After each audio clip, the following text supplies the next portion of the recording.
I don't really have a title for this one, but it's just a short story. Michael, are you listening? I jolt back to the present and see my father frowning at me. My face burns as I become aware of all the people now turning to look at me. I was just thinking, Father. Well, I need you to focus, now. You are the Crown Prince and old enough to know better.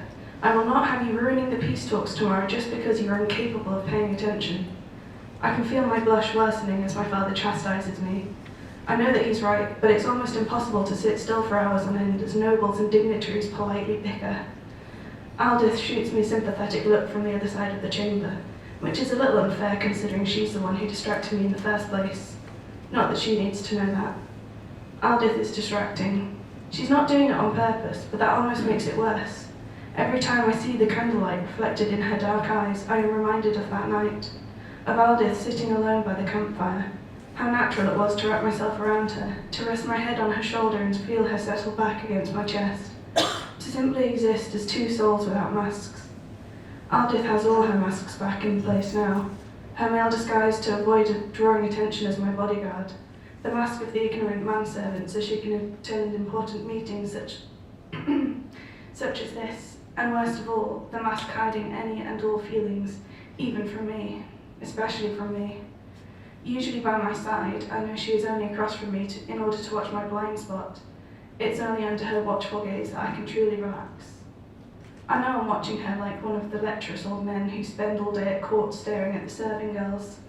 I know Aldith would hate the attention. She would tell me it's inappropriate, that a prince should not have feelings for his bodyguard. Sometimes I hate that she's so good at her job. It all came to a head weeks later, the two of us traversing the hills to bring gifts to the neighbouring kingdom. Watching Aldith set up camp reminded me of that night. I'll be outside if you have need of me, sire. She's almost through the tent flap before I catch her arm. Aldith looks down at my hand with an unreadable expression, and I hurry to speak before she can protest. Don't be foolish, you'll freeze out there, and there is no one around for miles. We can share a tent. She refuses to meet my eyes. I'm not sure that is proper, sire. I release her arm and run a hand through my hair. I know it's late and I'm not thinking clearly, but I can't stand this any longer. Can you stop calling me that? You're my closest friend, Aldith. When did I stop being Mikhail? Aldith's eyes flash in the dim light as she glares at me. When I grew up, I'm doing my job, sire.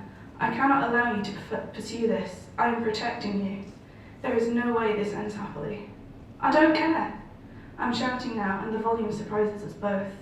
Quieter, I repeat it. I don't care. I love you, Aldith. But I don't love you. Doesn't that matter to you? Or are you just another prince who takes what he can't have?